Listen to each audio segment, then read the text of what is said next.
Well, on Friday, the Commission on Presidential Debates announced its moderators, and the third and final, and we think most important debate is reserved for our own Chris Wallace. Well, it's a big milestone as Wallace becomes the first Fox News moderator of a presidential debate in our network's 20-year history. Congratulations. And joining us now is Chris Wallace, the host of Fox News Sunday. Chris, nice to see you this morning. Congratulations. Are you nervous?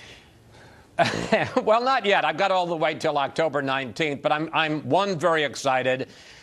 Frankly, for myself, but also for Fox. As you say, it is the first time in our history that we've gotten to play in the presidential debates, and I think it's a real statement about our network. How important will these debates be, and how are the candidates prepping?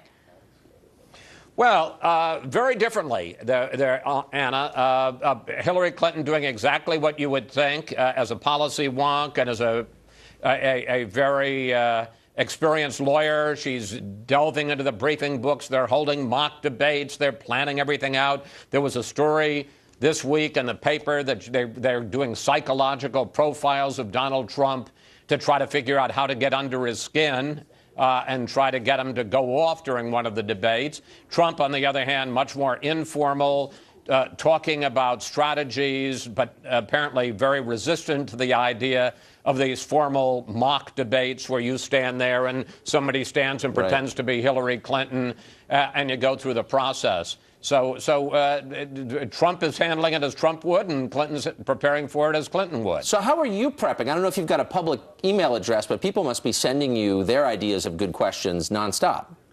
Yeah, but honestly, it's way too soon. And I say that because there are going to be two presidential debates before I get up to the plate. So one of the things I'm going to have to decide is what is kind of plowed ground, what people have talked about. You have to wait and see, because this is not, as I say, till October 19th, what the campaigns are talking about at that point, what's going on in the world at that point. So I figure I've got a few weeks before I really have to get into this in depth. But yes, you're right. People are sending me ideas for questions, and some of them are pretty darn good, as our viewers' input usually is. And we don't know if there'll be a third person at the podium also there during the debates. Could Gary Johnson make it there? You have an interesting show today with another potential spoiler in the race. Tell us about who you have coming up on the show today. Well, I'm not going to call her a spoiler because she thinks she's going to get elected president. But you're right. You have to get to 15% threshold. And if you do, you end up on the debate stage with Trump and Clinton.